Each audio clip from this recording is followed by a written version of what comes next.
Bienvenidos a Búnker al Aire, Oscar, Juan Pablo, Búnker amigos, un gran abrazo a todos. Muchachos, yo la anterior vez me quedé con este tema de la guerra de los monos, no sé si recuerdan. La guerra de los simios. Sí, la guerra de los simios, la guerra de los simios es de la película, creo, ¿no? Es el subtítulo, ese es un título de alguna película. No. Ni idea, bueno. Sigamos. Bueno, todo esto salió hace muchos años, de hecho ya se van a cumplir ya se han cumplido en este pasado enero, el 7 de enero, se han cumplido 47 años. Sí, 47 años. ¿De la primera? De la primera guerra de no primates registrada en la historia. O sea, esto le llamamos primera porque la hemos registrado, no necesariamente porque ha sido la primera en la historia, ¿verdad? Uh-huh. O sea, no se sabe cuántas veces habrá habido. Incluso después de esta no se sabe cuántas guerras habrán habido, pero sí se ha registrado como tal, o sea, se ha documentado muy de cerca esta primera guerra. Igual la segunda quedó. Inició hace un par de años. Uh-huh. Y que todavía sigue en conflicto, pero ahora les vengo, o sea, si no han escuchado esa parte, váyanse, recorran al anterior programa de Búnker al Aire, donde ahí estamos relatando yo les estoy relatando en sí sobre la Segunda Guerra, y quería hacerlo de esta manera porque así vamos retrocediendo en el tiempo y vemos de que cada vez es más impactante. Okay. Ha durado 4 años esta guerra, desde el 7 de enero del 74 hasta 1978, y ha sido registrado por la primatóloga Goodall, Jane Goodall, uh-huh. Que es la primatóloga más importante de la historia, y eso que ella no es científico, ella no estudió biología. ¿De verdad? Sí, o sea, no tiene ningún estudio en este sentido. Un título académico. Exactamente, en este sentido, ¿no? Claro. Es muy interesante porque de hecho ella dice que se enamoró de los primates el momento en que su padre le regaló un peluche de monito cuando ella tenía 7 años.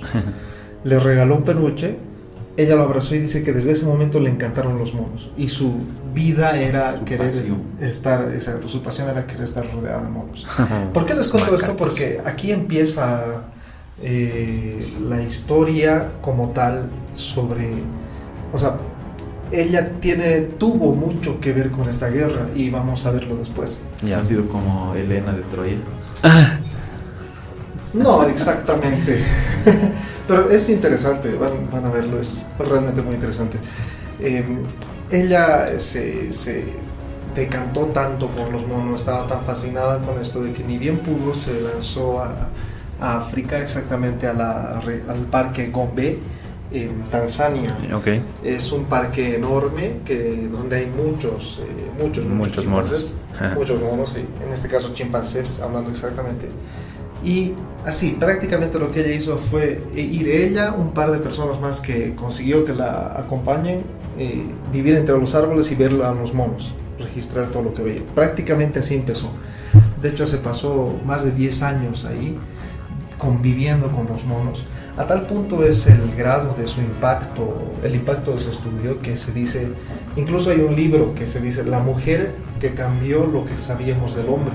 Imagínense ese nivel, porque antes de los estudios de Jane Goodall realmente no teníamos idea de cómo eran los primates, y esto viene muy casado a que nosotros también somos primates. Uh-huh. y estamos muy emparentados especialmente con el chimpancé. Entonces ella al tener un montón de descubrimientos, o sea, por ejemplo, la primera que se dio cuenta que los chimpancés tienen un sistema de lenguaje primitivo fue ella. Uh-huh. Antes de eso un chimpancé era casi como una paloma, no sé. Claro, X.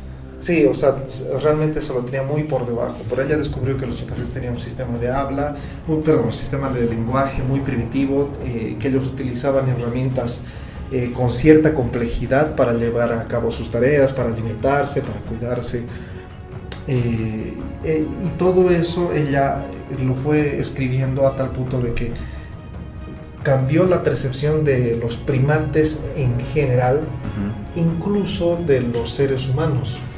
De hecho, muchos biólogos, muchos estudiosos han llegado a entender al ser humano de una manera mucho más profunda gracias a que han encontrado rastros de ¿Similitudes? Exacto, rastros y similitudes de nuestro comportamiento que se iniciaron en los monos, en los chimpancés. Los chimpancés todavía continuaban con estos comportamientos que los tenemos hasta el día de hoy.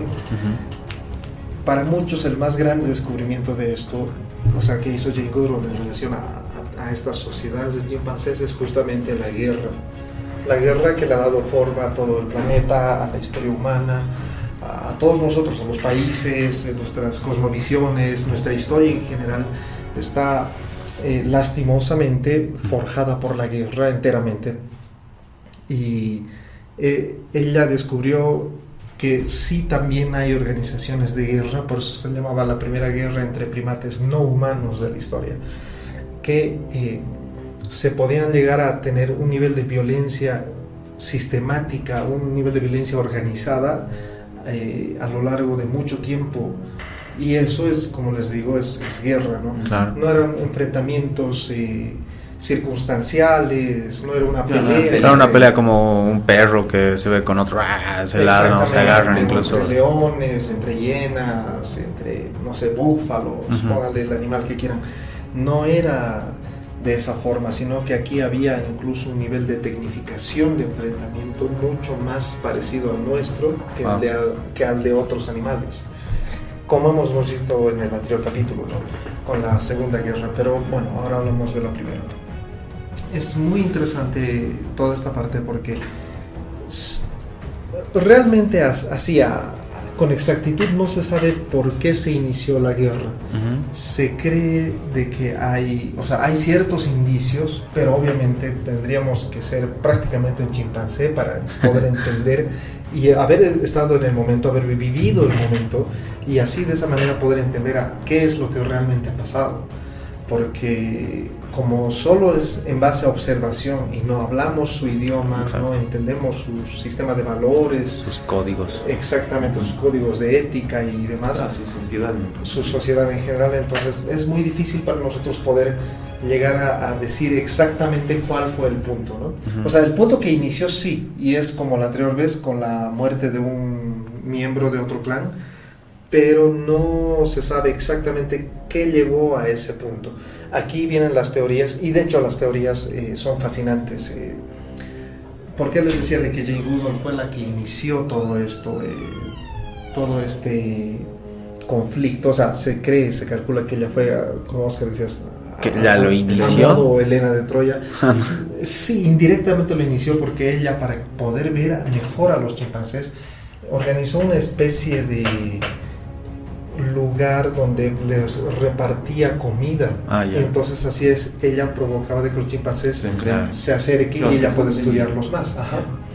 Entonces los chimpancés empezaron a creer de que esto era una especie de, no sé si decirlo, y aquí ya empiezo yo a especular, una especie de deidad que les proveía alimento indefinido, no importa el clima, la estación, y entonces los chimpancés empezaron a proveedor mágico. Sí, en cierta manera venerar este centro de abastecimiento que daba Jane Goodall, y lo que provocó de que dos clanes diferentes empiecen a acercarse cada vez más, el clan del norte y el clan del sur. El clan del norte, que eran los de mayor número, empezaron poco a poco a dividirse entre ellos. Empezaron a tener ciertos roces entre algunos de sus miembros, y se separaron en dos grupos.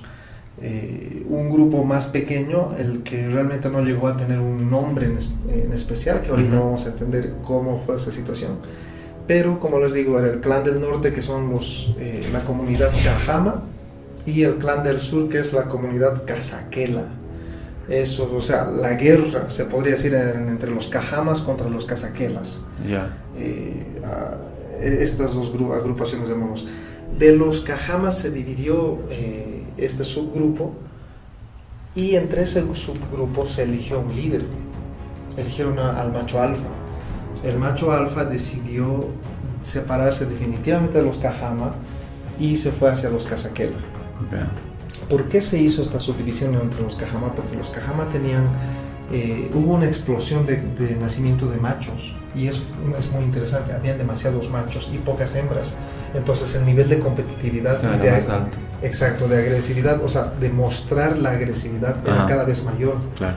Lo que hizo de que a su vez quieran agarrar mayores territorios, y entre esos, adivinen qué lugar estaba como trofeo prácticamente. ¿Dónde les daban comida? Exactamente, el abastecimiento que daba Jane Goodall. Entonces, los Cajama contra los Casaquela fueron a enfrentarse por dominar este territorio. Nota. Es, como les digo, o sea, es realmente fascinante. Es una desgracia la guerra, como siempre decimos aquí en Búnker al Aire. Estamos totalmente horrorizados por las crueldades de la guerra, pero como historia es fascinante, y es fascinante lo parecido que es con los conflictos humanos. Como al final, o sea, cada especie, no importa qué, y esto me recuerda a este capítulo de la teoría del bosque oscuro, toda forma de vida siempre intenta mantenerse con vida, que es la primera regla que pone esta teoría del bosque oscuro. Entonces, aquí no solo es entre especies, sino es dentro de una misma especie un grupo determinado, ¿no? En este caso los Cajama contra los Casaquela.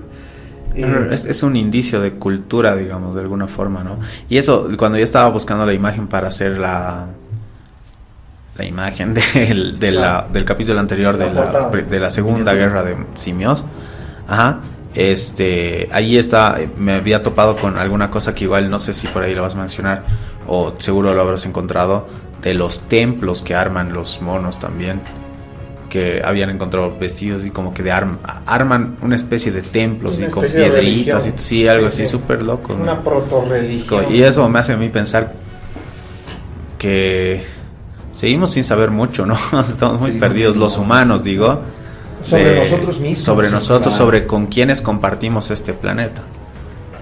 Exactamente. Como terrícolas. Claro. Ajá. Mira, como les decía, el 7 de enero del 1974, un chimpancé llamado Godi de la comunidad Cajama comía en solitario sobre las ramas de un árbol, estaba ahí feliz, y de pronto no se dio cuenta que estaba rodeado ya por otros 8 monos de los Casaquela. Uy. Estos Casaquela los rodearon, no le dejaron escapar. Al final Godi, el mono que estaba rodeado, decidió saltar de una altura muy, muy grande. Igual lo persiguieron, consiguieron atraparlo, y en este ataque, que duró más o menos unos 5 minutos, lo golpearon a tal nivel de que lo dejaron casi muerto, o sea, apenas podía moverse después de estos 5 minutos. Jane Goodall, que estaba muy cerca, ella vio todo el ataque, y, o sea, imagínense, ella que desde niña amaba a los chimpancés, amaba a los monos. Ella dicen que después de ver semejante salvajía, sí, o sea, semejante muestra de violencia organizada, como les digo, o sea, estaba organizada. Ella no sé cuántos años tuvo un montón de pesadillas recordando estos episodios, y ella decía, o sea, parecían seres humanos. O sea, yo esa crueldad en los ojos solo había visto en otros seres humanos, nunca lo había visto en un animal hasta ese día. Lo que acabas de decir ahora, digamos, haciendo un paréntesis también, me recuerda a otro buen capítulo que los invito a todos los que nos escuchan a buscarlo en la página de Búnker al Aire en YouTube, del chimpancé que se llamaba Oliver. Oliver, mitad chimpancé, mitad humano, ¿no ve? Que pensaba y o sea, era re loco. Claro, que el chimpancé más inteligente de todos. Imagínense entre estos meterlo un Oliver. Es muy probable, de hecho, o sea, decían el nivel de tecnificación de guerra, que tal vez habían chimpancés muy inteligentes ya enfrentados, y es por eso de que se llegó a ese nivel. Claro. Al final, este chimpancé murió. Este chimpancé murió, y eso es lo que hizo explotar el conflicto entre los dos, que el subgrupo, como les decía, de los Cajamas se unió a los Casaquela. Entonces, porque el líder, el macho alfa, había decidido apoyar a los Casaquela en este caso. Entonces ahí ya se desató, ese fue el rompimiento de relaciones, y la frontera prácticamente era el lugar de abastecimiento de alimento de Jane Goodall. Esto llevó a que a lo largo de los próximos 4 años haya muchos más ataques. No todos, y esto es muy interesante, no todos los ataques terminaban en muerte. Algunos ataques solo eran como para infundir miedo, como para infundir terror, pero no los mataban a los otros monos. Era solo para que se sientan atemorizados y retrocedan en ciertas áreas. Eso lo cual también es muy interesante, o sea, te da una idea de, no sé si decir terrorismo primitivo o algo así, porque como les digo, la idea era infundir miedo, no era matar a los otros.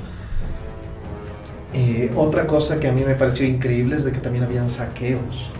O sea, llegaban, ¿saqueos? Sí, llegaban a los lugares donde dormían los monos, donde, por decirlo de una manera, tenían sus pertenencias, digamos. Ajá. Llegaban, no atacaban a los monos porque, o sea, eran obviamente un número muy superior los que llegaban a atacar. Claro. Pero destruían sus cosas, destruían sus lugares, las ramas de los árboles donde descansaban, intentaban quebrarlas y luego se iban. No atacaban a los monos como tal, pero sí eran saqueos de sus comunidades. O sea, no sé si alguien hizo alguna vez una película, hasta donde he encontrado no hay una película de esto, pero sería realmente increíble ver todo esto. Porque hay una película sobre esta mina, ¿no? Sobre Jane Goodall, pero habla de otra cosa. ¿Sí? Claro, es más su vida. Así, ¿Es película o documental? Y los malos son los humanos. No, película. Ah, no sabía. Más sobre su investigación, así que ella está ahí. Su lucha por y llegan los traficantes de monos, qué sé yo, y los cazadores furtivos, y tiene que pelear contra eso. Nada que ver. No es tan interesante como esta otra parte. Es que es tremendo. Y al final los Cazaquela lograron tomar todo el territorio de los Cajama y absorbieron, por decir de una manera, a sus hembras, las convirtieron en sus hembras, pero muy controladas. Eso era algo también impresionante. O sea, no es que a la hembra le decían ahora eres parte de nuestra comunidad y vives normal, sino que era como una especie de prisionera de guerra. Claro. La hacían trabajar, la controlaban, obviamente los machos la embarazaban y ella tenía hijos, pero no era libre como tal. O sea, hay incluso cierto indicio de quitar la libertad del otro sin matarlo, sin lastimarlo. Una especie de esclavismo entre los Cajama contra los Cazaquela, ¿no? Bueno, como les digo, al final los Cazaquela terminaron tomando todo el territorio de los Cajama, absorbieron todas sus hembras y mataron a todos sus machos, y por consecuencia todos los Cajama desaparecieron y los Cazaquela terminaron ganando y dominando todo el territorio, haciéndose del control del lugar de abastecimiento que Jane Goodall había implantado. Y a mí incluso me hace pensar ciertas cosas de qué habrán pensado sobre Jane Goodall. Nosotros la vemos como una primatóloga muy exitosa, pero para ellos tal vez era una deidad, una diosa. Claro, todos le consideraban. Qué loco. Te ponen full a pensar mil cosas, ¿no? Claro. Igual como el tema de la otra guerra, que lo habías tocado en el anterior capítulo, que te pone hace este reflejo, digamos, de la sociedad humana, digamos, cómo funcionamos, que de nuevo una milésima vez más no somos tan especiales como creemos. Sí. Mil cosas más, qué loco. O sea, tal vez igual me pongo a pensar como lo que dices, digamos, Jane Goodall era para ellos como alguien superior, que alguna vez igual se habló, yo hablaba o escuché de eso, de los perros, ¿no? Como los perros te ven así, dicen, esta persona me da comida, me da agua, debe ser un dios, ¿no? Y los gatos, yo debo ser un dios, ¿no? Me da comida, me da todo, y claro. Entiende, yo debo ser dios. Entonces es súper interesante. Igual también me pone mucho a pensar me pone a pensar, mejor dicho, en la teoría de los Anunnaki, igual, digamos, cuando han llegado acá y han hecho evolucionar al ser humano y todo eso. Y también me pone a pensar un poco en lo que habías mencionado en el anterior programa, justamente con esto de este químico, no sé qué cosa estaba presente en el cerebro que hace que... Oxitocina era, ¿no? Que generes rivalidad con otro grupo por defender al tuyo. O sea, amas, te produce amor por los tuyos, pero a la vez te produce rechazo por Aversión los otros. por los otros, claro. Y es por eso le dicen algunos es la hormona del amor, pero también otros le dicen es la hormona de la xenofobia. Es muy impresionante. Miren, me olvidaba decirles, dentro de las prácticas de terror, bueno, no solo terror, pero sí que aterrorizaban entre los monos a las cuando lograban rodear hembras con crías, les gritaban a las crías y se los comían delante de ellas. ¡Qué loco! Puta, qué horrible. Claro, por eso, o sea, ese nivel de violencia, como decía Jane Goodall, solo se había visto en algunos episodios humanos, no se veía en animales. Claro. Esto me hace pensar mucho a mí. Los animales también pueden ser patanes. No todos son buenitos.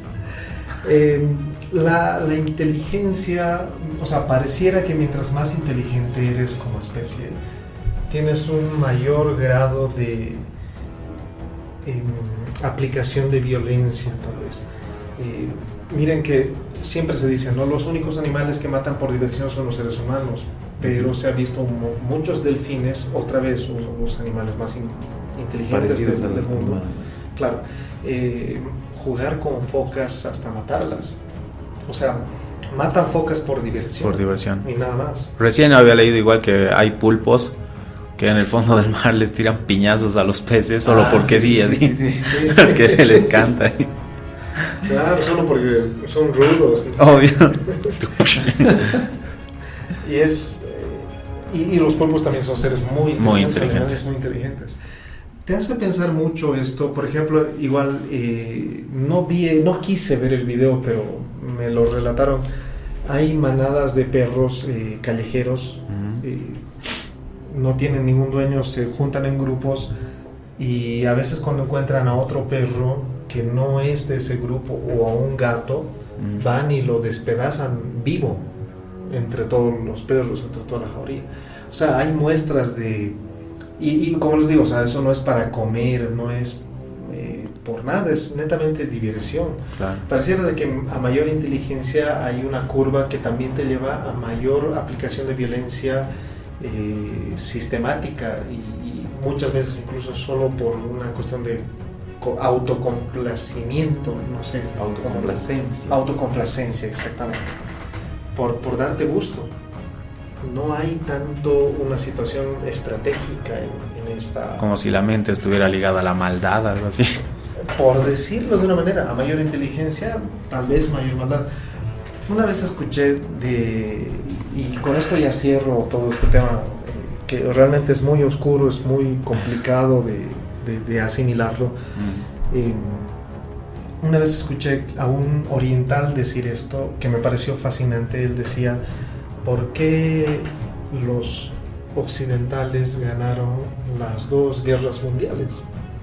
La primera y la segunda han sido ganadas obviamente por Europa occidental y por Norteamérica, ¿no? Entonces él decía, sí, o sea, este filósofo decía, sí, es que si nos fijamos bien a nivel bélico, ambos bloques enfrentados eran iguales, o sea, tenían la misma capacidad bélica, la misma capacidad numérica en ejércitos, igual tenían ventajas estratégicas, territoriales, o sea, ¿por qué ganaron ellos? Y él decía, mucha gente piensa que el que tiene el garrote más grande es el que gana, pero en realidad gana el que es capaz de aplicar mayor violencia de manera sistemática a través del tiempo.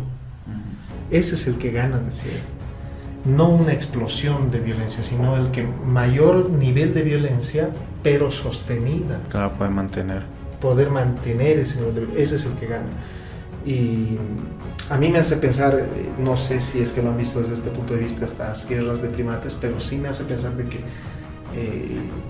eso es lo que lleva a que uno de los dos bandos haya ganado, y de hecho en este caso de los monos, el bando que terminó ganando era el que cometía mayores atrocidades a lo largo del tiempo. Qué terrible, qué fuerte. Muy reflexivo. Muy sí, reflexivo, sí. Es muy fuerte, muy profundo. para hablarlo horas. Sí, es de nuevo así como para tú pensarlo, reflexionar, digamos, Sí. muchas cosas, digamos, sobre la sociedad, sobre ti mismo, todo, qué loco. Buen tema. Sí, o sea, en general eso a mí me hace pensar un poco que... O sea, yo no soy mucho de la idea de castigar al humano en el sentido de que somos una basura, somos una especie horrible y eso. Claro. No, soy totalmente en contra de eso. Para mí somos una maravilla. Como vos dijiste hace rato de que tal vez no somos tan especiales como creemos que somos. Yo sí creo que somos especiales, porque si no habrían otras especies, no sé, tal vez habrían perros igual tecnológicamente más desarrollados, socialmente más desarrollados, o monos, o Delfines. hormigas, delfines, chanchos, no sé, Pulpos. habrían micos, ¿no? Pero no hay. ¿Quiénes hay? Nosotros. O sea, Entonces quienes tenemos más están- derechos, eso dice. No más derechos, Eso pero está sí diciendo, somos... está siempre, no, mentira. Sí somos diferentes, somos especiales. Superiores no, eso no significa que sea superior, pero sí yo creo que somos especiales. Entonces, y aquí como que te hace ver, o sea, y no especiales solo porque somos humanos, ya, sino por las cosas que como humanidad hemos conseguido, o sea, todo el progreso que hemos llegado a tener. Y, Interesante eso. Es para charlarlo. Sí, o sea, es para hablar. hablarlo muy largo. Pero ahí también como que me hace pensar y me hace ver de que no somos necesariamente malos porque sí, porque de hecho estamos viendo un ejemplo de monos de que en muchos puntos han actuado muy similares a lo que el humano actúa. Entonces, si nosotros nos llamamos así, nos denominamos, digamos, de que somos malos, somos una porquería de especie y todo, también en este caso los monos son o podrían llegar a serlo. Claro, Y si ellos son pero es lo así, que te digo, entonces- digamos, o sea, yo creo que hay idiotas ahí en todos lados, ¿no? Ahora, Claro. no creo que en este caso Incluso sea entre una... los monos. Incluso entre los monos. Y no creo que hayan situaciones de ser malo o no. Tal vez va más por el lado de la crueldad, de qué tan cruel te permites ser, pero... Creo que por eso me parece tan interesante este tema, Raúl, porque creo que te invita mucho a reflexionar el por qué haces las cosas que haces de nuevo. Claro. Y pensar qué tan necesario es que apliques ciertas acciones para lograr ciertos objetivos. Todos tenemos objetivos, pero ¿qué estás dispuesto a hacer en nombre de eso y qué tanto vale la pena? Eso es interesante, de nuevo, el pensamiento de comunidad y entre otros aspectos para charlarlo harto, la verdad está súper bueno. Bueno, muchachos, eso ha sido mi tema hoy día. Espero que lo hayan disfrutado. Excelente, está bueno. Sí. Buenísimo. Bueno, pues como el Roski ya no dijo nada más, supongo que yo gano ese debate. Bueno, yo tengo para ustedes el tema de la magia. Vamos a dividirlo en partes, pero lo voy a ir picando igual como han hecho ustedes también con algunos de sus temas. Entonces lo voy a ir como que surtiendo, así, porque no es un tema, sino que se puede abarcar desde distintos enfoques. Entonces vamos a aprender un poco sobre lo que es la magia y la brujería. He estado averiguando un poco más y se puede dividir por partes, como lo que les digo, ¿no? Existen 3 tipos básicos de lo que podríamos decir de brujería. Uno que es que... no son 3 tipos, sino como 3 preceptos básicos de la brujería. Uno O es... sea, ¿a qué te refieres con precepto? O sea, con... ¿Tres tipos de magia o qué? No. Reglas. Como reglas, ¿no? Uno, que las palabras tienen poder. Ah, ya. 2, que existen seres etéreos y mágicos. Y 3, que las cosas inanimadas también pueden tener un poder mágico. ¿No ven como estas ondas de Los las amuletos. piedras, amuletos, exactamente? ¿No ven? Seres mágicos, bueno.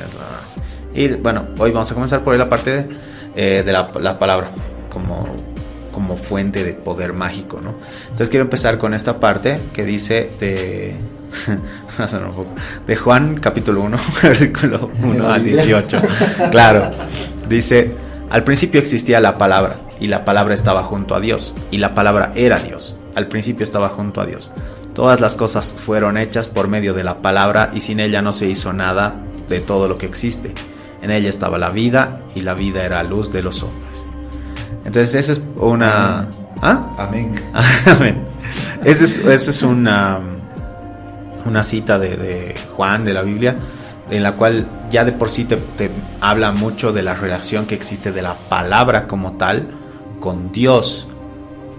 Y obviamente la pregunta que nunca nadie llegó a responder, de qué es Dios. Y Claro. en esto te dicen muchas veces, y varias veces he escuchado como que Dios es la palabra. En algunas partes igual, porque yo he ido al colegio católico cuando era chiquito, había una historia o algo así que decían que supuestamente el nombre de Dios estaba escrito en una piedra y que nadie podía pronunciar. O sea, era una palabra tan rara que no podías decirla, ¿te ubicas? Y hay muchas cosas así relacionadas con la palabra. En teoría era YHWH. Sí, esa palabra. algo Es así. como de...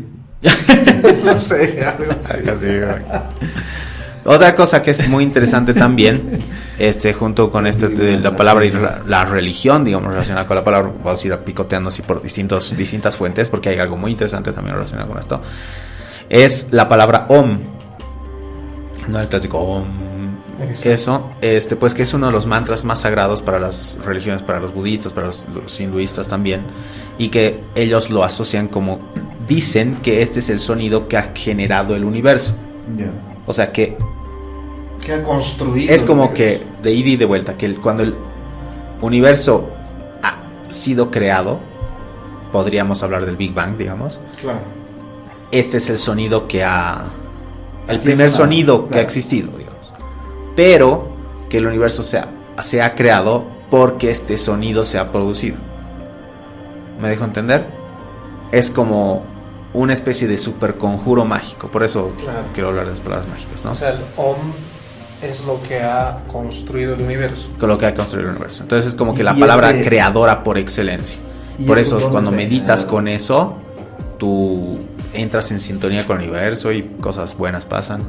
¿Qué? Pues, ¿y dónde en teoría se generó ese Om? ¿De dónde sale? ¿De dónde viene? No sé, viejo, es cosmología, men. En la nada. O sea, ¿Especulación? claro, porque ahí entra de nuevo también este concepto de que Dios es la palabra. ¿Me entiendes? Como y vamos a llegar a eso porque hay varias cosas que a mí me hace conectar con otras y me parece muy interesante. De hecho, en Génesis 1 dice, y Dios dijo, y así se va creando todo. Claro, por lo que- Ujú. O sea, por palabras. Y por palabras, hágase la luz, ahora que exista, let there be y tal cosa. Y, Claro. y empiezan a aparecer solo porque Porque Diosito las dice, ¿no? Entonces eso es ya de por sí muy interesante. Por otro lado también tenemos al poder mágico, o sea, las palabras como magia que son. Tenemos una leyenda de los demonios Harut y Marut, que alguna vez ya los habíamos mencionado, me parece, en el programa, hace 8 programas, ¿no? No me acuerdo. Tal vez, o sea, se me hace que sí, pero bueno. Harut y El Marut nombre eran dos sí. demonios, ¿ya? Que se los menciona en el Corán. Y eran dos demonios que están a su servicio del rey Salomón, ¿no? Que era el tipo más sabio que existe, no sé qué. Claro. Y estaban al servicio de él. Y ellos, en teoría, en un punto se liberan y les enseñan magia a los hombres. Según el Corán, son ellos que les enseñan la magia y les enseñan algunas palabras mágicas para poder crear cosas. Porque estamos, relacionamos mucho la magia y esto con poder obtener cosas sin una consecuencia real, ¿no? O sea, como que no es como, señora, me vende un chicle, ya, ¿no? Sino que exista tal cosa, básicamente con lo que estamos hablando de Dios, de este poder divino, ¿no? Y bueno, Harut y Marut son estos demonios que, de hecho, el tema de que ellos les hayan enseñado magia a los hombres ha sido castigado por una divinidad superior que los encierra y, bueno, y están supuestamente cumpliendo un castigo hasta ahora, ¿no? Por la eternidad, típico. Y existe también otra historia, igual que seguramente la conocen, en la cual estas palabras mágicas y todo lo que es la brujería en realidad, los 3 principios que les había comentado al inicio del tema, les son enseñados a la humanidad por parte de los Anunnaki mismo, pues, ¿no? Que les enseñan a las personas, y esto se repite en varias culturas, ¿no? Por ejemplo, acá en Bolivia son Manco Cápac y Mamao, que yo no veo que los ven a las personas siendo así medio animalísticas y todo, y uno les agarra y les enseña a ser más civilizados, y el otro la agarra y les enseña a las mujeres, les enseña el arte del tejido, y les enseña también lo que habíamos hablado en el tema de Ralph, el tema del maquillaje, les enseña agricultura, se les enseña ahí también este tema de la magia como tal, ¿no? Así, cosas que hasta hoy por hoy se mantienen, que me gustan mucho, que son, digamos, que si va a llover, pon huevos en las esquinas de tu casa, ¿no? Así como que en teoría eso evita, ¿no? ¿Nunca lo he escuchado, de verdad? No, eso no he escuchado. Supuestamente dicen, pues mi tía hacía eso, que digamos como que pucha, va a llover, tengo una parrillada, digamos, ¿no? Entonces pones huevos en las esquinas de tu casa, en las 4 esquinas, y en teoría eso hace que no llueva, o por lo menos no sobre tu casa. No, sobre... Es re loco. Y una vez, y de esto sí estoy seguro que lo había hablado en algún punto, igual de este poder mágico, igual de los tejidos, o me estoy soñando y que según yo lo he hablado, de cómo también se les enseña este poder de que con los tejidos tú puedas ahuyentar poderes o manejar el clima. Entonces hay varias cosas que todavía no las sabemos y son pues bien extrañas, ¿no? Hoy en día sí estamos seguros que mucho de lo que se considera magia se toma por dos lados. Uno, magia, lo que es el ilusionismo, David Copperfield y hacer aparecer cosas, y por otro lado la magia, digamos, real, en la cual muy pocas personas creen creen que son cosas de loquitos, ¿no? Así como que, sí, eres Capricornio, te estás inventando, digamos, ¿no? Yeah. Entonces, en un punto, de hecho, de estas enseñanzas mágicas eran como que bastante populares, y durante la Edad Media, hasta la Edad Media podríamos decir, eran como prácticas comunes relativamente, este tipo de hechizos, entre comillas, de agarrar el tema de los huevos, lo que les decía, o ir a rezarle al río, a las fuerzas de la naturaleza principalmente. Y la magia un poco más elevada obviamente se transmitía por medio de la palabra, pues, pero muy pocas personas sabían leer y escribir. Y cuando estas personas empiezan a aprender, la iglesia parece que genera una como división de lo que sería, entre comillas, magia permitida y la magia vulgar. Magia buena y la magia mala. Exacto, y ahí es donde se empieza a relacionar la magia, digamos, con o la magia que nosotros ya no conocemos hoy por hoy, con esto de invocar a Satanás, y se sataniza literalmente este tipo de prácticas. ¿Y por qué? Por lo de que siempre pasa, ¿no? Hoy en día, o por lo que siempre ha pasado, mejor dicho, porque la magia de ese tipo era practicada por las clases bajas, ¿no? Entonces la clase baja no tiene derecho a usar magia, así que no. ¿Y cuál era la magia moderna que dices? La que ha llegado hasta hoy por hoy. Probablemente tampoco les convenía. Seguramente no les convenía que esa magia haya sido de conocimiento público. Claro, exacto.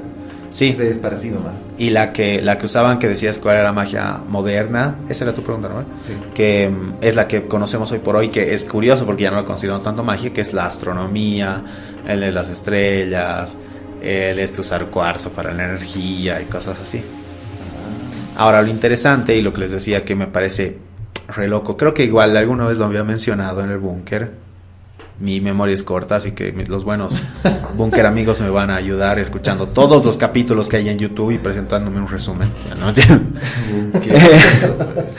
Es que me parece a mí, al hacer la investigación de este tema, como que se estuviera ocultando a plena vista. Alguna vez había mencionado el búnker, para ser claro en esto, que tengo yo la loca y conspirativa teoría de que Hollywood saca películas o saca personajes o habla de ciertos temas para que se oculten.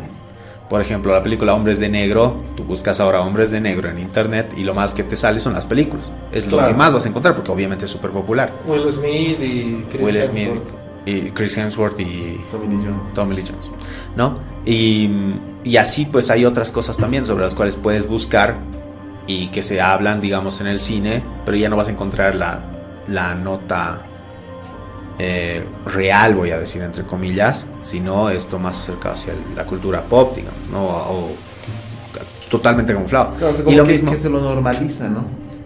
Sí, pero creo que no es tanto como normaliza, es como decir, digamos, Pedro, ya por decir un nombre, Pedro era un dios superpoderoso de no sé qué y era inmortal, y de repente alguien saca la película Pedro, ubicas, y trata más o menos de lo mismo, pero no es exactamente lo mismo. Entonces cuando buscas Pedro en internet solo te va a aparecer los temas de la película y no vas a poder encontrar mucho más allá para investigar realmente de qué se trata. ¿A qué me voy con esto? Que si tú buscas palabras mágicas, la magia de la palabra, el poder mágico de la palabra o cosas así en inglés, en español, lo que quieras, lo más que te va a aparecer son cuentos para niños, ¿sí? O lo típico lema, ¿no? Como que las palabras son mágicas, ¿no? el poder de la palabra para pedir perdón y cosas así, Claro, cosas pero ya realmente no vas a encontrar mucho lo que son los conjuros, lo que son los hechizos, dónde comienza todo esto, y eso es loco, es como que lo ocultas a plena vista, digamos. A eso me voy. Y bien, entonces tenemos igual también una cosa bien interesante, porque hay N palabras mágicas, digamos, que nosotros hemos aprendido a lo largo de nuestra vida, ¿no ve? Y obviamente hay palabras etimológicas que consideramos mágicas, entre comillas, pero que las hemos recibido de otras culturas. Por ejemplo, el típico ojalá, ¿no ve? Claro, que dices, claro. ojalá pase esto, que viene de él, si Alá lo quiere, ¿no ve? O Alá, ¿no ve? Y viene del árabe. Como el Entonces, amén. ¿ah? Es muy parecido al amén. Es un cacho parecido al amén también. Pero la gente no dice amén en una charla común, digamos, ¿no? No, Sí, el ojalá es bastante común. Ojalá en lo ese sentido. usamos todos. Y en ese sentido, bueno, obviamente el ojalá no, pero una que es interesante es el abracadabra.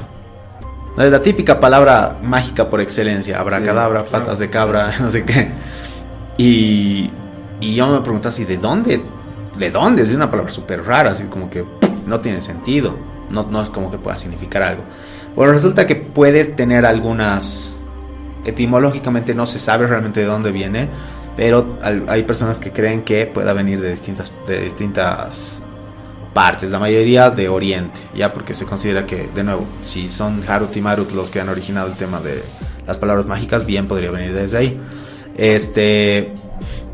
Hay un diccionario que se llama Diccionario de Magia en el Mundo Antiguo, ya, que ellos dicen que la palabra viene de una expresión hebrea que es, voy a pronunciarlo como lo veo, ya, no sé hebreo, que es abrek ad abra, ya, que significa envía tu fuego hasta la muerte. Otras personas sostienen que el origen de la palabra es hebrea y que su significado es la Trinidad al venir, o sea, su significado es como una unión de Ab, que significa padre, Ruah, que significa espíritu, y Dabar, que significa palabra. Entonces, como que al unir padre, espíritu y palabra en uno solo, generas este poder mágico también. Es el nombre del Padre, del Hijo y del Espíritu Santo. Algo así, y ahorita vamos a hablar de eso. Abracadabra, amén. Ahorita vamos a hablar de eso porque también De hecho, es tiene tal cual. muchos. Sí, Eso. Es eso. Porque en la Biblia el verbo se hizo carne, te dicen. O sea, haciendo referencia a Jesucristo, Ajá. que en la Trinidad es el Hijo. O sea, el Padre, El Verbo, que es Hijo, y Espíritu, Espíritu es Santo. Padre, Hijo, Espíritu Santo. Amén. Abracadabra, Amén. amén. Abracadabra. Puede ser. Qué loco. Y la otra, Es muy que interesante lo consideran, que se piensa que Abracadabra era el nombre de un ídolo de Siria que curaba algunas enfermedades cuando decía su nombre, o sea, básicamente, ¿verdad? Porque mucho Abracadabra lo relacionaban con era básicamente el sana colita de rana de la antigüedad, ya que era un hechizo para curar enfermedades. Y están también los que piensan que la palabra viene de Abraxas, que era un dios de los gnósticos que traía la luz, igual era muy como que el dios máximo o algo así. Y Dabar, que era el significado de la palabra divina como tal, y que venía de ahí, ¿no? Entonces, ese es mi tema, no mentira. Esa, por ejemplo, es una de las palabras, como les digo, típicas de la magia, que hoy en día, bueno, ni siquiera hoy en día, o sea, desde, qué sé yo, tal vez desde que nuestros abuelos eran niños, era considerado como un juego, ¿no ve? Abracadabra, abracadabra, así como chiste. O como magos. Pero en algún punto ha debido tener, pues, una raíz real en la magia. Tal vez, ¿no ve? No estoy diciendo que sí, pero por ahí. A mí siempre me llamó mucho la atención que creo que estas cosas que también como que las pasan por, tiene un nombre, ¿no ve? Pasan por transmisión oral en las culturas, de generación en generación, son una forma de, sin saber, sin querer queriendo, mantenerlas en nuestro conocimiento, porque algo de especial tienen. Pienso yo, no sé, ¿no? Y creo que así hay muchas otras cosas también de las que podríamos hablar en otro tema también, ¿no? Pues bien, aparte de la palabra y lo que hablábamos hace rato, el tema del Padre, el Hijo, el Espíritu Santo y demás, los mantras, las oraciones, todas estas cosas que tienen un poder mágico, porque cuando tú rezas estás generando magia a través de tus palabras, digamos, ¿no? Sí, básicamente es una invocación. Invocación a la voluntad de una deidad. Claro, de algo que no conoces ni sabes que existe. Una pero modificación pero en los hechos futuros, Exacto. actuales y futuros. Igual muchas veces también los mantras, por ejemplo, tienes que repetirlos varias veces, ¿no? ¿Vos hacías yoga conmigo en el curso, en el colegio? ¿Alguna vez? Creo que había un mantra, ¿no? Que era Om, no me acuerdo cómo era, así medio raro y tenías que irlo repitiendo. Y lo mismo también, digamos, cuando rezas el rosario te dicen, ¿no? Tienes que repetir tres Padre Nuestros, 3 Ave María, es como que la repetición de el esto. sistema de ellos, ¿no? Exacto. No es así tan Eso. Y por decir. para terminar, también lo otro que me hacía mucho recuerdo cuando comencé a hablar con el OM y todo esto, es código. Cuando tú programas algo en una computadora, estás generando condiciones a través de la palabra escrita para que pasen cosas. ¿No ven? Uy, qué bueno. Entonces, eso a mí me hace pensar mucho de nuevo en nuestra realidad. ¿Qué tan real es nuestra realidad? Eran los programadores de Eran hoy. los programadores de hoy, Y los claro. programadores de hoy son los brujos de la actualidad. Porque si tú puedes, hoy en día, a ¿En medida serio? que más avanzamos con la tecnología, más nos damos cuenta que las computadoras pueden hacer más cosas. Claro. Siempre y cuando tú les das las condiciones de... Las órdenes, las Y estas instrucciones, condiciones son palabras tan importantes. Justo hoy día estaba repasando eso con uno de mis chicos. ¿Tus chicos? Con uno de mis chicos del colegio. Él estaba repasando esto de programación y viendo, por ejemplo, la palabra if, la palabra else. O sea, estas palabras que son tan especiales que es como que si es que esto pasa, entonces vas a seguir este curso de hechos. Claro. Y eso define toda nuestra realidad. Claro, posibilidades. son ¿no? palabras así, pivotes súper claves. Sí. Y bueno, esas palabras. Para terminar, por los que ya me está haciendo el signito del reloj, hay una cosa que me parece un poco loquita, pero yo trato siempre de darle la validez a todo, ¿no? Que lo he visto por ahí, se los había comentado en el anterior programa, así que no me puedo quedar sin decirles esta parte, que lo había visto en el inglés y les había dicho que como que el inglés parece que tuviera igual dicen que este tipo, particularmente Jason Christoph, dice que el inglés ha sido configurado para que sus palabras tengan cierto poder, ¿no? Entonces de ahí que algunas palabras se parecen a otras, no sé qué. Entonces esta persona dice work week, ¿no? Semana de trabajo, semana laboral. Week, de la palabra semana, se parece a la palabra weak, de debilitar. Claro. Entonces work week, o sea que el trabajo debilita. Weekend, al cual llegas debilitado, weekend, ¿no? ¿Qué también dice? Dice que la mayoría de los, o sea, cuando tú tienes un descanso en tu trabajo, en inglés se le llama break, ¿no? Así como que va a tomar un break. Y break como cuando un esclavo se libera. No es el punto en el que el esclavo se libera, es su break. Rompe cadenas. Entonces, y hablan así muchas cosas re locas de cómo, según esta persona, estas palabritas relacionadas con el trabajo y con distintas cosas del cotidiano vivir de las personas en el inglés están configuradas justamente para subconscientemente mantenerte así, pues.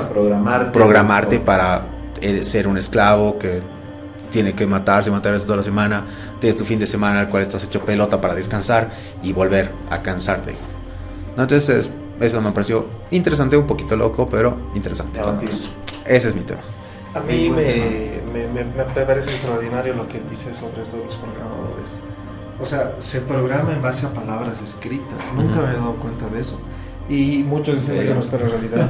Claro, o sea, de esa noción. Y muchos dicen de que nuestra realidad está como programada en una supercomputadora. Claro. Lo que significa que es lo mismo. O sea, ahí unes esos un lenguaje de programación. Exacto, y se puede. Exactamente, hay un lenguaje de programación de nuestra realidad. Se puede, o sea, porque eso es lo que igual yo hablaba con mi viejo la otra vez, que le decía, ¿sabes qué? Me parece fascinante, le digo, porque ahorita le digo, voy a jugar Call of Duty. En este momento, digo, estoy yo acá y hay un tipo X en China levantado, estaba otro en Canadá, otro en Venezuela, qué sé yo, y si yo hago una acción en esta computadora, le afecta a la otra persona. La regla de que dos personas no puedan ocupar el mismo espacio está escrita, o sea, es la realidad escrita. Claro. Entonces eso es súper, súper loco. Por ahí el poder de la palabra creo yo que puede configurar muchas cosas, pero les voy a contar ya. Algo que a mí también me parece muy interesante es de que una vez hicieron una medición electromagnética en centros de oración, en mezquitas, sí. en sinagogas, en templos católicos, en templos evangélicos. Ajá. Y las agujas se disparan cuando hay mucha gente orando en un nivel muy profundo. Wow. Se disparan. Lo que me hace también juntar a una vez un avistamiento ovni del 2000, no recuerdo si era 6 o 7, por ahí, Ajá. en el que desde 3 ángulos diferentes en Jerusalén, en la ciudad de Jerusalén, en 3 ángulos diferentes. Alguna vez les mostré a ustedes por esos años. Ah, sí. Que graban como una luz baja desde el cielo para sentarse sobre una sinagoga, sobre un templo, mientras la gente dentro oraba en un nivel muy, muy profundo. Y era como que la luz se alimentaba, o sea, era un ovni y como que se alimentaba, parecía que se alimentaba eso porque como que brillaba, como que titilaba más brillo cada vez más, y al final se va hacia el cielo. Y hay 3 grabaciones de eso, en diferentes distancias, en diferentes ángulos, y se pueden ver. Está eso en internet, lo vamos a subir también al Facebook de Nuclear Aire, pero es impresionante. Espectacular. Lo habíamos subido un tiempo, pero lo vas a volver a subir. Claro, ¿no? claro. Y sí, pues es súper loco. Igual también, como te dicen, ¿no? A veces cuando tú, esto igual lo ves también en psicología, como si tú te dices a ti algo así como que, ay, soy un burro, que no sé qué, Claro. te lo terminas creyendo, digamos.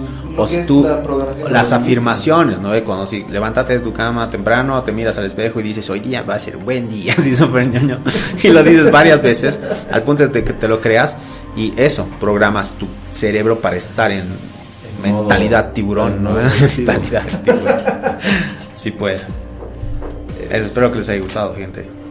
Sí, no, sí. Excelente. Como escuchaste la otra vez en YouTube que me gustó mucho, que lo vamos a empezar a usar acá, que era, si te gustó, suscríbete, recomendáselo a tus amigos, y si no te gustó, recomendáselo a tus enemigos. Los dos sirven, todos. Ya, excelente. Entonces, ahora nos vamos a las curiosidades. Muchachos, estamos con curiosidades. Ustedes ya saben, este segmento de noticias cortitas. Yo les vengo a hablar sobre... Tiempo. O sea, empieza. Perdón. Yo decía ni empezaba. Ya. En Nueva Zelanda había un pájaro que cuando obviamente los hombres blancos llegaron lo descubrieron, que se llaman los emus gigantes, que es prácticamente estos kiwis, pero en súper gigante, porque llegaron a medir 4 metros. ¿Se imaginan ver un pájaro de 4 metros? Obviamente estos pájaros no volaban, de hecho no tenían ni siquiera alas. Claro. Prácticamente eran avestruces Avestruces sin alas, mitad de avestruz, 4 mitad metros. jirafas. Sí, Tiempo. pero así. ¿Qué, emu? Sí, lo bueno es de que se ha visto, o sea, hay recientes avistamientos de estos animales porque se creían extintos. Yo pensé que estaban extintos. Creía la gente que estaban extintos, o sea, los extinguieron, los cazaban hasta extinguirlos, pero hay ciertas personas que han dicho que se han encontrado en determinados lugares ahí en Nueva Zelanda. Qué bueno. Qué interesante. Perdón, Vamos a poner pero foto, ¿no? No eran emus, eran moas, leí. Lo siento, son moas. Corrección, fe de ratas. Ya. Digamos, conmigo. 1, Fe de 2 las ratas. y 3. Ya. Todos deben conocer, ¿no? Esta superstición que se tiene de que de que pasar debajo de una escalera trae mala suerte. Sí. Esta superstición realmente se origina en el antiguo Egipto, más o menos hace 5000 años atrás. Y bueno, se piensa eso, o sea, se dice esto de que es de mala suerte porque los egipcios consideraban de que el triángulo es una forma sagrada. Y en este caso, cuando uno apoya una escalera contra una pared, se forma un triángulo. Y para ello los triángulos representaban la trinidad de los dioses, y pasar por uno de esos, o sea, pasar por entre un triángulo era profanación. Qué estupidez. O sea, estás profanando a los dioses egipcios cuando pasas debajo de una escalera. Al pedo. O sea, yo me imaginaba que era algo mucho más loco. En realidad, al principio me imaginaba que esa superstición se había originado porque alguna vez pasó un accidente, ¿no? Y a alguien se le ocurrió decir, ¿sabes qué? Es mala suerte. No, me parece de hecho mucho mejor, o sea, me parece mucho más argumentada. Más argumentado, pero... ¿no? O sea, no de sigue hecho, ya siendo me tan parece misterioso. De hecho, ya no me Entonces, parece superstición como tal, sino. No sé, qué nombre una ponerle. práctica religiosa. Sí, claro. más o menos. Claro, Pero o sea, es un religión cacho también es como... superstición, ¿no? Sácate la gorra cuando estés en la mesa. Es falta de respeto, es un cacho así, digo. Sí, es algo así, pero... Falta de respeto a qué. Por eso digo. No, pero es que falta de respeto a sus dioses. O sea, Pero claro, sus dioses. a mí me parece una prohibición religiosa. Claro, es religioso, es religioso. No es tanto superstición. Yo alguna vez escuché de que decían que era peligroso porque el que trabajaba arriba en la escalera se le podían caer herramientas Claro, y se te que cae la cabeza. claro, un Claro, pero martillo, un esa es la alicate. explicación actual, ¿no? Fue peligroso para un amigo. Un saludo a Rodri Medina, que una vez lo hemos empujado en el tobogán de Oruro. Ha pasado por bajo la escalera, lo ha tumbado al de la escalera y lo han reñido de paso. Ya, continuamos. Bien. 1, 2 y 3. Bueno, si estornudas, tu corazón se detiene un milisegundo. Si te aguantas el estornudo, se te podría romper una costilla o desgarrar la carótida y sufrir daños cerebrales. Así que no se aguanten, estornuden nomás. A lo vaso. Sí, alguna vez había escuchado que obviamente proporcionalmente tiene la fuerza de un tornado. Sí, ya lo escuché. Y aguantar un Sí. pedo. ¿Mm? Y aguantar un pedo. No sé, no, a ver, no he investigado. Para Oye, la próxima. me da el tiempo. Yo una Pero- vez vi un comentario en Facebook que decían que a esa niña, creo que era en Colombia, Ujú. o sea, había cierta broma que le jugaban a los niños que le decían que si estornudabas o eruptabas y te tirabas un pedo al mismo tiempo, morías sí, por, sí, sí. por falta de presión, por descompresión, morías por descompresión. Ya, sigamos. 1, 2 y 3. Ya. En la guerra contra Irak en el 2003 Ujú. estaba avanzando un grupo de militares ahí en medio del desierto, en medio de la nada, y de pronto el viento empieza a destapar un pedazo de un ala de un avión y luego destapa un poco más y ellos empiezan a ver y encuentran un avión ahí. Un avión en medio de la nada, enterrado entre la arena, y luego han seguido avanzando y han descubierto 29 aviones Oh. más. Y, o sea, era de cuando los rusos ocuparon Irak y obviamente escondieron los aviones en el desierto y el tiempo obviamente hizo... Claro, los iba tapando. Pero imagínate, eran 30 aviones caza. En perfecto funcionamiento, además. O bueno, capaz que la arena los ha hecho pelota, digamos. La abrasión de la arena los destruyó, pero, Ay, ay, ay. pero eran 30 aviones de combate, Claro. imagínate. Te encuentras así en una... Ay, Qué bueno. aviones para todos. Sí. Ya, sigamos. Dale, guachín. Ya, voy a seguir un poco con este tema de los estornudos que mencionaba Juan Pablo, porque ahí más o menos por el siglo VI después de Cristo existía la costumbre que después de que uno estornudaba se le tenía que devolver como con un Dios te bendiga o un Jesús, Ajá. incluso así como ahora se dice salud. Jesús. Sí, y esto ¿por qué? Por orden explícita del Papa Gregorio, que debe ser el Papa. ¿Y por qué? Porque en aquella época había una peste mortal que se estaba extendiendo por toda Italia y el primer síntoma de esta peste era un estornudo fuerte y luego a los pocos días te morías.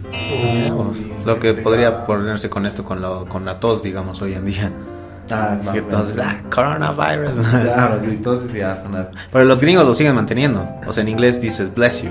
Cuando alguien ¿sí? estornuda, sí, le devuelves con un bless you. Sí, blessed también, lo escucho. Ujú. Blessings. Jesus. Como Dios te bendiga, es eso, por si No, los yo que no, saben. nunca había escuchado eso. De hecho, nunca No. había puesto a pensar que eran, digamos, en Te dicen inglés. bless you o Gesundheit, que es, imagino algo en alemán, que no sé qué será. Ya, sigamos. Vamos, Juanpa, 1, 2, 3. Bien, si pones en el agua, digamos, una lata de Coca-Cola Light y una Coca-Cola de una Coca-Cola normal, la Coca-Cola Light flota y la normal no flota. Ah, sí. Sí. ¿Es todo? Sí, bueno, dicen que es por la cantidad de endulzante que tiene la normal, que hace que se una. Edulcorante, claro. Bueno, la verdad tendría que hacerlo yo mismo Para creer. para creer, porque la verdad no creo. Yo no me la creía, he visto un video y sí. ¿Sí? Bueno, tampoco es que le voy a creer al video. Claro, pero al menos hay una Claro, ahí un video Sí. que muestra. Habría que probar, qué raro. Sí, muy bueno. Pensando. Qué bueno. Ya, digamos. Esto me pareció muy gracioso. O sea, todos hemos escuchado hablar del Sasquatch, que es una especie de pie grande, ¿verdad? Es un tipo de pie grande. Existe el Bat Squatch. No. ¿Es un mano grande? No, el Bat Squatch es un Sasquatch con alas de murciélago. O sea, imagínate semejante monstruo, verlo encima Qué con alas de buenísimo, claro. murciélago. Que mucha gente dicen haberlo visto en los alrededores de Washington. Ah, Qué loco. Sí, o sea, hay varios avistamientos y por eso se llama Bat Squatch. El mismo con alas de murciélago. Por ahí tal vez podría haber sido también un avistamiento del hombre polilla. Algunos piensan. Tema que pero... hemos tocado en programas anteriores a Bunker. Exacto. Para su resumen. Polilla. Para su resumen. Ya, vamos. Ya. En 2001 se inauguró el Museo Handel and Hendrix en London, así se llama. ¿Y por qué se llama así? Bueno, como suponen, hace referencia a George Handel, a este compositor de música clásica, Claro. y a Jimi Hendrix. Porque se dio la extraña casualidad de que ambos han sido vecinos temporales, podríamos decir. Han vivido en la misma casa en la calle Brook de Londres. Y bueno, Handel ahí vivió hasta que se murió en 1759 y Hendrix llegó a vivir a la misma casa en 1968. O sea, eran como Qué loco. como un edificio más o Oye, menos. Hendrix sabía eso, ¿no? No sé si sabía. Ojalá que pero- no. Así eso le da Sí, algo más le da un chala. poco más de mística. Claro. Pero llegaron a vivir en la misma casa y lo volvieron ahora al museo. Qué bueno. Qué buenísimo. Qué Vamos. bueno. Bien, me toca. Bueno, estas son estadísticas en realidad igual de Estados Unidos, que es donde se tiene más datos, pues, obviamente. Es que cuando un niño termina la educación primaria, ha visto cerca de 8.000 asesinatos y 10.000 actos de violencia en la televisión, obviamente. Sí. Sí. Obvio. Pero igual es es alto. fuerte eso, es re fuerte. Por eso Porque la gente no controla a sus hijos. no controla. Y así. Oye, No, y la gente Hay misma ve nivel de televisión, contenido ¿no? que tienes Sí. que ver. Oye, la misma gente ve un huevo de televisión, entonces Claro. ahí por más que los controles, igual, Sí. o sea, como que tú tampoco estás haciendo tu parte. Por eso yo no veo series. Oye, qué loco. Es mucho. Sí, es fuerte. Es demasiado. Luego Con nos razón. preguntamos por qué estamos tronados. Exacto, o sea, tanta insensibilidad ante la muerte y la desgracia. Muy Claro, te probablemente empieza a venga por quemar ahí. la cabeza. Sí, Ya. definitivamente. Muy bien. Es hora de... Es hora Oski. de mi hora. Bueno, yo les voy a contar hoy día una historia que me ha parecido fascinante, que es espectacular, que es la historia de Kim Peek. No Peek como cerdo, sino P-E-E-K, Kim Peek, que es la memoria más brillante de todos los tiempos. Este Kim Peek es lo que se denomina dentro de la psicología como un savant. Entonces, antes de empezar a hablar de Kim Peek, voy a hablarles un poco sobre lo que es, quiénes son los savants. ¿no? Mejor. Sí, porque no se Eso es entiende. el síndrome del sabio, creo. Sí, es eso. Otro nombre, ¿verdad? Entonces, les voy a leer un texto que he encontrado de que me parece súper descriptivo de todo esto. Dice: en el estudio de las diferencias individuales dentro de la psicología cognitiva, el síndrome de Savant probablemente sea uno de los fenómenos más fascinantes.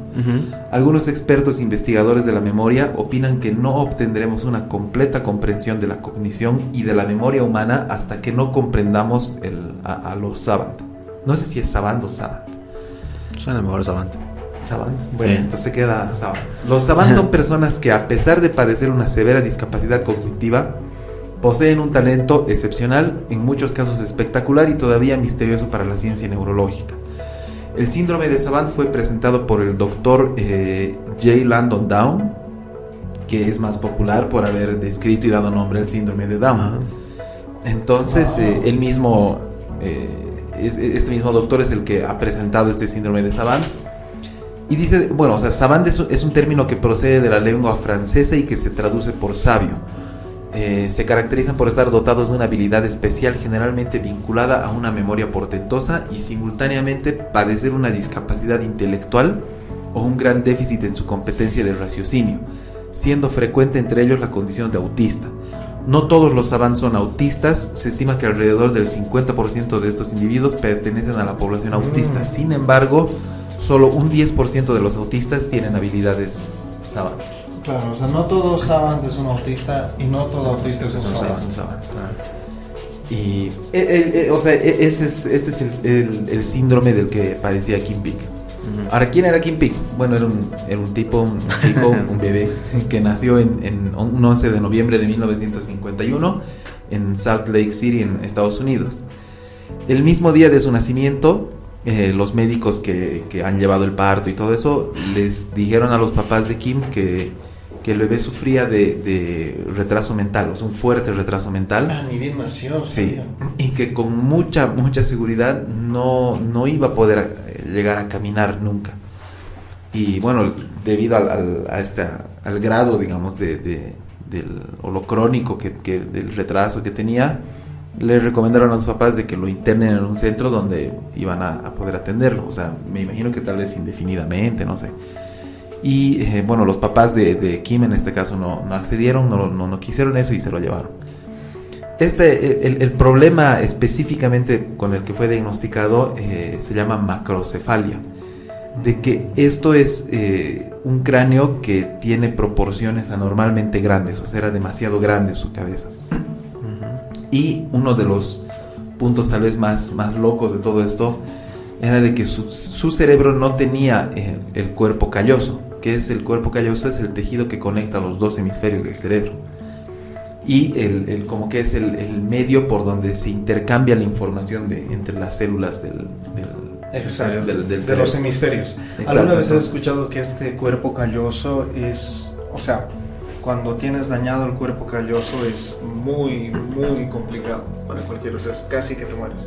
Claro, sí. por eso le dijeron, ¿no? A ellos, o sea, sus papás les dijeron de que tenía un fuerte problema mental y de que lo más seguro era de que nunca iba a poder caminar porque no tenía el cuerpo calloso. Pues imagina, no conectaba una parte con la otra. Claro, o sea, los dos hemisferios estaban inconexos. Es como, no sé, tal vez que tu cerebro y tu corazón no estén conectados, no vas a poder hacer mucho sin los dos. Entonces, bueno, descubrieron de que no tenía el cuerpo calloso y ya obviamente esto mucho tiempo después, ya empezaron a especular de que o sea, gracias a que precisamente no tenía el cuerpo calloso, sus neuronas, las neuronas de Kim Peek, fueron creando, como que se fueron juntando. Han empezado a crear tejidos para conectarse y al final han terminado como que generando o sea, uniéndose entre los dos hemisferios y formando una masa. Una sola masa. Claro, una sola masa. Wow. Y, qué fregado. Y esto le permitía a Kim Peek tener la capacidad de retener hasta el 98% en su memoria de todo lo que veía o escuchaba. Ya Kim Peek empezó a crecer lógicamente, empezó a pasar a su infancia de niño. Y ahí su papá, que se llama Francis Peek, que también es muy importante, digamos, en esta historia porque es prácticamente quien ha estado al lado de él toda su vida. Su papá cuenta de que apenas con 1 año y medio Kim Peek era capaz de memorizar todos los libros que le contaban. O sea, esto no lo leía, sino él lo memorizaba en función a lo que le contaban. Entonces, obviamente, como a todo niño, se le desplaza el dedo, ¿no? Sobre cada frase que está leyendo, claro, para que pueda ir asociando las palabras con las letras, con el sonido, todo, sí. ¿no? Y bueno, hacían esto con Kim Peek. Entonces, ya dentro de un tiempo empezaban a ver de que Kim podía recordar la totalidad de este libro con una sola vez que se lo leyeron. O sea, no tenían que repetirlo, no se memorizaba en función a la repetición, sino claro, a lo que veía, o sea, así de primera. Y cuando terminaba de leer un libro, Kim tenía una característica muy particular de que agarraba los libros y los ponía boca abajo, como si ya... Se acabó. Claro, se acabó, o sea, ya no me sirve más. No tiene ningún uso más en la vida. Ya está cargado. Ya está descargado en su cerebro. Y este hábito se le quedó para el resto de su vida. Terminaba de leer un libro y lo ponía boca abajo. Bueno, ya después, mientras fue creciendo un poco más, empezaron a aparecer los problemas. Ha sido, se podría decir, una infancia difícil tal vez para Kim Peek, lógicamente. Ya cuando él tenía 3 años, o sea, desde siempre como que tenía una mente bastante desarrollada. Y cuando él tenía 3 años le preguntó a su mamá cuál era el significado de la palabra confidencial. Y su mamá, con el fin de estimularlo, tal vez de que vaya buscando por su cuenta la información y así, ¿no? Le dijo de que vaya a buscarlo en el diccionario. Entonces ahí como que Kim Peek igual descubrió el diccionario. Y al descubrir el diccionario, el tipo ha empezado a aprenderse todas las palabras que vienen en el diccionario en orden alfabético. Y ha empezado a aprender el significado de cada uno. O sea, tenía, igual que con los libros de cuando era bebé, lo puso boca. Claro, se descargó el diccionario a la cabeza y lo tenía ahí. Qué loco. Pero obviamente, como en un principio decía, si bien tiene estas capacidades súper desarrolladas en un punto, también tiene otras funciones totalmente descuidadas. Entonces es ahí cuando empieza a tener bastantes problemas. De hecho, hasta los 4 años Kim no lograba caminar. Recién a esa edad es cuando logró aprender a caminar por su cuenta. Wow, 4 años. Sí, a los 4 años. Ya para esa edad el tipo, o sea, ya se notaba que era un genio fuera de serie, ¿no? Porque igual agarraba las listas de teléfonos y igual empezaba a memorizarse cada número de la lista, de la, ¿qué se llama eso? ¿Agenda? ¿Cómo es? Guía telefónica. La guía telefónica, exacto. Se memorizaba cada número de la guía telefónica y por sobre todo lo que es peor, de que como una forma de entretenerse era haciendo sumas de todos los números. O sea, el tipo sumaba. Wow. Y también lograba memorizar todo eso. Ya después, cuando fue creciendo, cuando ya se fue haciendo más joven, a sus 18 años, Kim llegó a trabajar en un taller especial para adultos con discapacidad. Y él era el encargado de llevar la contabilidad de toda la empresa. Y Kim la llevaba en su mente. No usaba nunca una calculadora, ni una computadora, ni nada para hacer todos los cálculos de contabilidad de la empresa. Qué loco. Y lo trabajaba de ese modo. O sea, por sobre todas estas cosas que son asombrosas de Kim, le perseguían las dificultades motoras, esa parte no había desarrollado muy bien su cerebro, y todo lo que era coordinación era algo que nunca llegó a superar. Entonces es por eso de que su papá se convierte muy protagonista dentro de la historia, porque es básicamente su papá el que termina asistiéndolo para casi todo, ¿no? Como por ejemplo abrocharse los botones de la camisa, atarse los cordones de los zapatos. Todo eso era algo que Kim no podía hacer por su cuenta, entonces siempre tenía que estar ahí su papá para ayudarlo. Otro punto que era igual súper curioso de Kim es de que aunque tenía esta capacidad bestial para memorizar prácticamente todo con una precisión así sin igual, Kim no tenía la capacidad de interpretar o sacar conclusiones de las lecturas que hacía. O sea, prácticamente tenía cero razonamiento, cero capacidad de razonamiento. Y de hecho su cociente intelectual era de apenas 87. Wow. Que está por debajo de la media, que es más o menos entre 90 y 110, ¿no? Que es el estándar. Oficialmente tiene retraso. Oficialmente sí, tiene retraso. Tiene un coeficiente intelectual menor al del rango promedio de las personas, entre comillas, normales.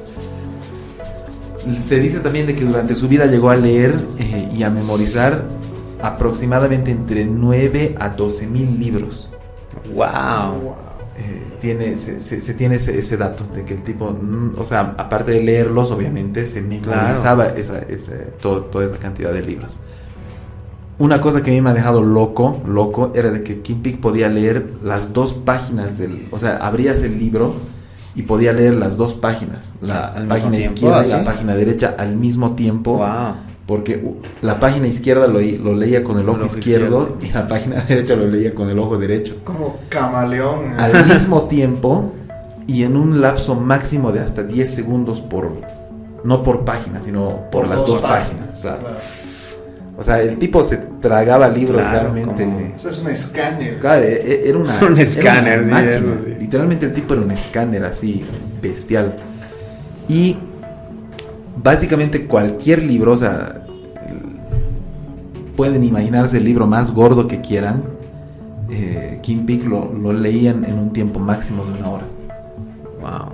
Y no solo eso, sino reteniendo y memorizando el 98% de toda la información. O sea, el tipo terminaba de leer el libro, vos le preguntabas una cosa y el tipo sabía exactamente. No es que tenía la idea así, el conocimiento, no, sino sabía exactamente lo que decía el libro. Tal vez hasta en qué página. Tal vez hasta en qué página. qué venía antes, qué venía después, cuáles eran las palabras que estaban. La estrella de alrededor. Napoleón brillará para siempre. Pero eso, o sea, el tipo era realmente una maravilla. Incluso ya le empezaron a poner apodos, le decían la enciclopedia andante, ahí salió también el apodo de Cuatro Computer. ojos, siempre malditos, ¿no? Boleándolo al cuate. El apodo de Computer, como computer, digamos. Computer, Computer. Qué bueno apodo. Sí, además Está también, bueno, claro. además que Kim también era un GPS, o sea, era un Google Maps humano. Porque él también se había memorizado mapas. todos los mapas de Claro. Estados Unidos. Entonces, vos le preguntabas cómo llegar de una ciudad a otra ciudad y él te explicaba al lujo de detalles cómo, Claro. o sea, cuáles son las Al llegar a la carreteras que tienes esquina, que- doble a la derecha. Exactamente, con nombres, con todo. Te decía exactamente cómo llegar de un lugar a otro. Creo que Todos esto damos nos cabeza. revela lo fascinante que tenemos sobre el cuello. Sí, Sí. sí, totalmente. Esto nos revela, o sea, si querías una idea de ¿Cuánto alguna vez vale? escuché, ¿no? O sea, decían, podemos entender todo nuestro sistema solar, galaxias, tenemos conocimiento sobre vastas distancias en el universo, pero hasta ahora no nos hemos encontrado con nada tan complejo y tan fascinante como el cerebro humano. Hay tan desconocido todavía. Ajá. Todavía tan Total. desconocido. La cantidad de tareas que tu cerebro hace en automático es lo que más Claro, me o sea, fascina a mí siempre, eso porque hay no muchas puedo cosas que pensar. no necesitas pensarlas, simplemente las está haciendo, Las estás haciendo sin- para sin resolver dudarles problemas órdenes. Ujú. tanto visibles como caminar, Como como respirar.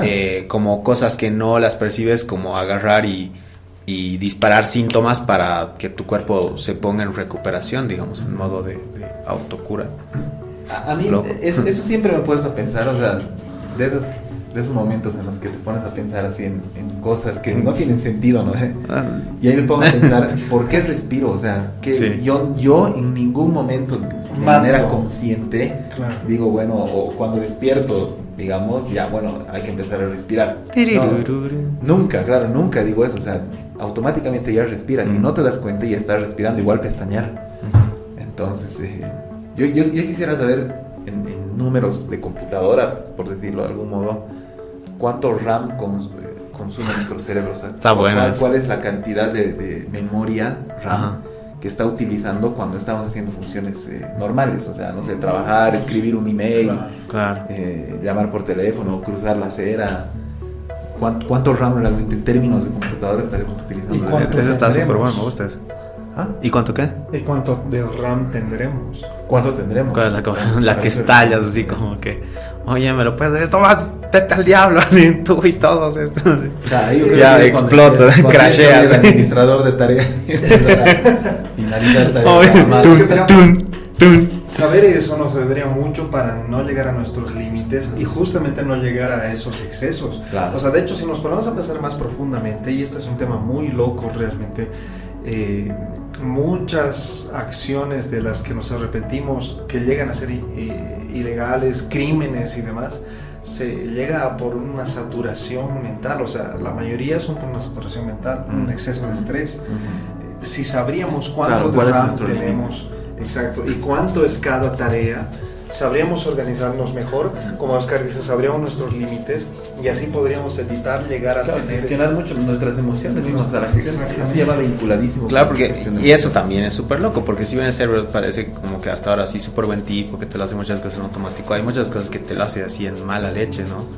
O sea, claro, porque agarra, yo por ejemplo, sí, como tu cerebro te empieza a decir cosas, así como... Ya. Tu diálogo interno. Claro, no ve así como que te lo están haciendo a propósito y cosas, Sí, sí, o no eres lo suficiente para ese Claro, trabajo, no, no sé no qué, y todos haces, piensan va a esto, salir mal. y de hecho esto va a pasar a futuro, así como que no es posible que sepas eso, pero igual te lo empieza a plantear y ya tú te pones así en un modo súper a la defensiva y todo, igual te empieza a consumir por dentro. Yo creo que el Neuralink va a dar muchas luces sobre eso. Sí, Sí, sí, puede sí. ser. Sí. Va a Ya, revelar sigamos. muchas cosas. Bueno, básicamente la capacidad de Kim Peek de almacenar información era virtualmente ilimitada. O sea, no se conoció nunca un límite, un techo. Y tampoco tenía, él no tenía que entender lo que retenía porque no necesitaba pensarlo, o sea, simplemente estaba ahí, era, me imagino como una foto que tenía en su cabeza y que él ya lo revisaba cada vez que necesitaba acceder a esa información. Claro. Además, igual era sorprendente para hacer cálculos mentales con fechas. Por ejemplo, le daban cualquier día de la historia y él te decía, o sea, cualquier fecha de la historia y él te decía exactamente en qué día de la semana cayó. Claro. De hecho, una cosa que le gustaba hacer a Kim Peek era acercarse a desconocidos, preguntarle obviamente su fecha de nacimiento y haciendo cálculos les decía qué día había nacido, o sea, qué día de la semana había nacido. ¿Y qué había pasado ese día? Y qué había pasado ese día también tenía obviamente esa información. Claro, después de leer 9.000 libros. Claro. Algunos de historia claro, que estar ahí. Exactamente.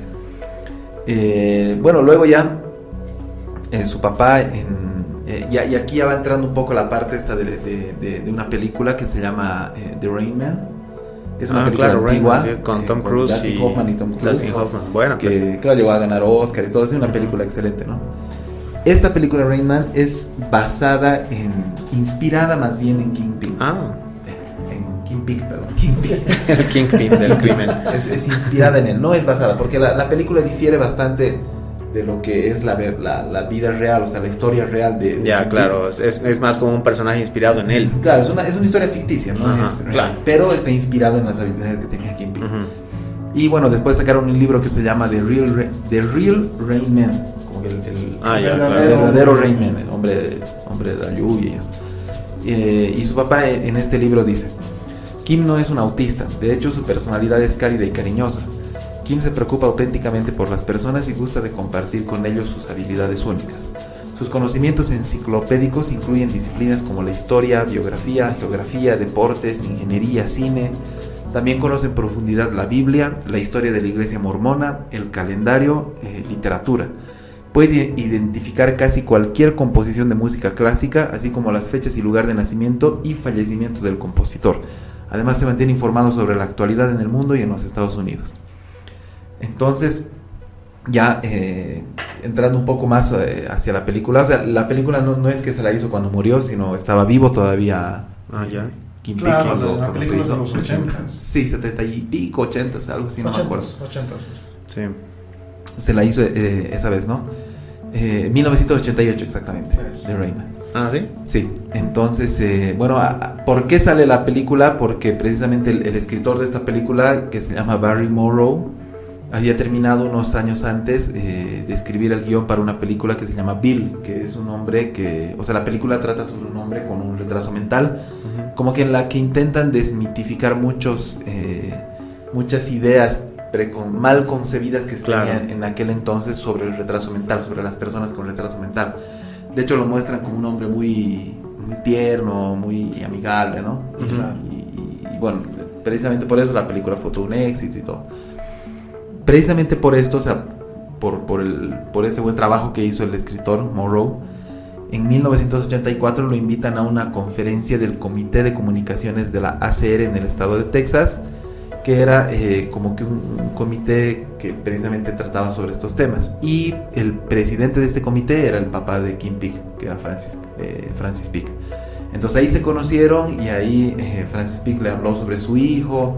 Ahí Morrow se quedó fascinado con la historia, de hecho habló con Kim Peek, han hablado un montón de cosas, de muchos temas que obviamente Kim Peek dominaba y a causa de eso es de que este escritor Barry Morrow se inspira y escribe el guión para la película.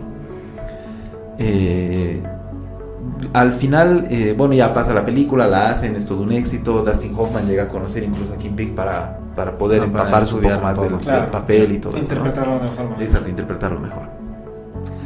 Y ya al final, ya una vez que sale la película, Kim Peek se vuelve mucho más famoso, porque obviamente todos sabían que estaba inspirado en él.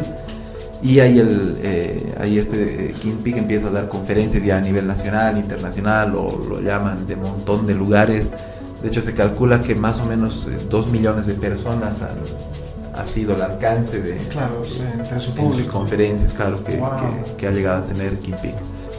Y una cosa que me parece bastante bonita es de que, bueno, su papá dice de que luego de de haber tenido esta explosión de fama, Kim Peek mejoró mucho en cuanto a su desarrollo como persona social. Porque le elevó mucho la autoestima. Obviamente la gente lo tenía pues como prácticamente un dios, un semidios, claro. Entonces es que es tan superior claro, a la media que realmente parece un semidios. Exacto. Es una computadora humana, un doctor Sola. Un doctor Sola. Y bueno, esto le ayudó mucho a Kim Peek a poder desarrollar mucho la parte de su autoestima, de su seguridad. De hecho, antes dice de que no te miraba a los ojos cuando te hablaba, pero después de eso ya como que era mucho más confiado, ¿no? O sea, aprendió incluso a hablar con las personas, a interactuar y todo eso. Bueno, al final Kim Peek ha sido igual objeto de un montón de documentales, reportajes de Discovery Channel, CNN, National Geographic, un montón más de universidades, instituciones y todo, ¿no? O sea, todos querían saber realmente qué era lo que Kim Peek tenía ahí dentro de su cabeza.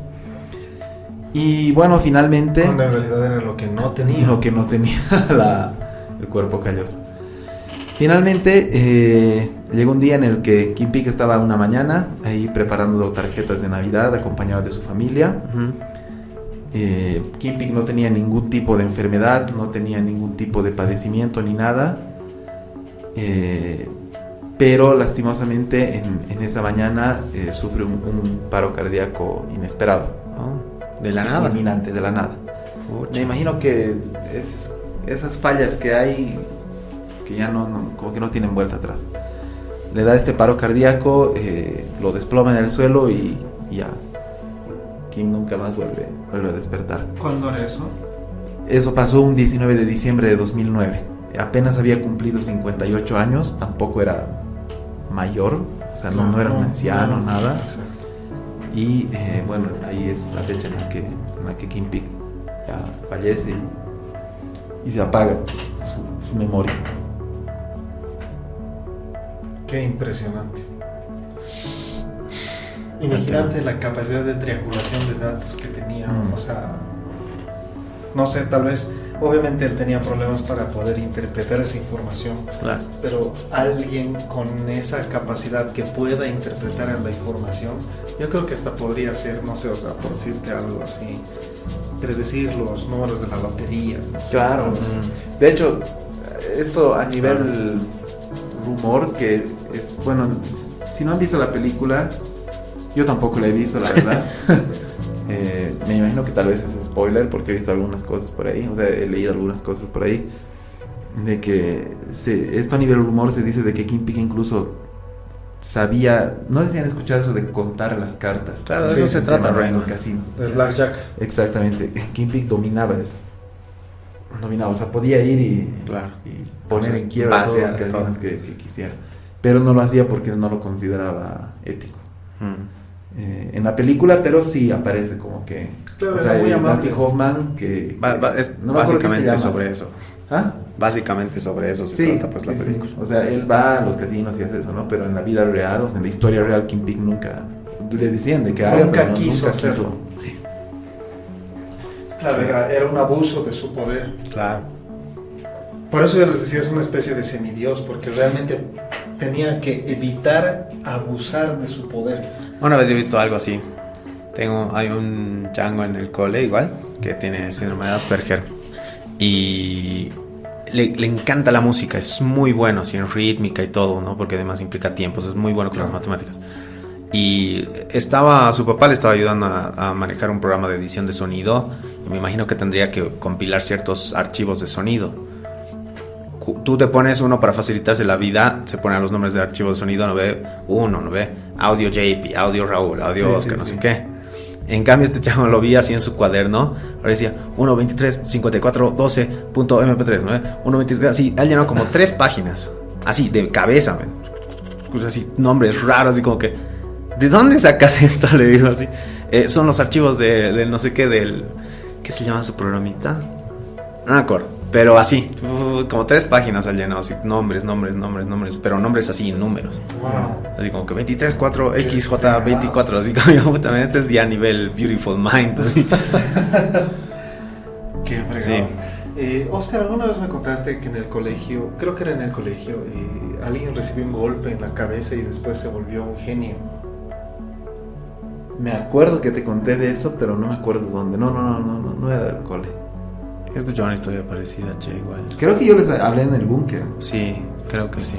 No, Creo pero, que en el o sea, búnker. mucho antes del búnker me contaste alguna vez. Que creo que estaban con estas balas de... Este lanzamiento de bala, o sea, estas esferas. Ah, Sí, yo algo pesado, tengo fuertes, así como que flashes de claro, pero no me acuerdo. y yo- Claramente nosotros no somos. No somos Kim. Y entonces estaban lanzando y él, o sea, esta persona, este alumno no era muy brillante en general Ujú. y por querer ver la trayectoria de la bala se paró delante del que estaba lanzando, entonces la bala le golpeó directo Uy, en la frente. no me acuerdo muy bien cómo era. Se desmayó, obviamente Sí, creo sí. que hasta entró en coma. Sí, algo estaba en así, coma dijeron. y cuando salió del coma, el tipo era un genio. Era un genio para todo.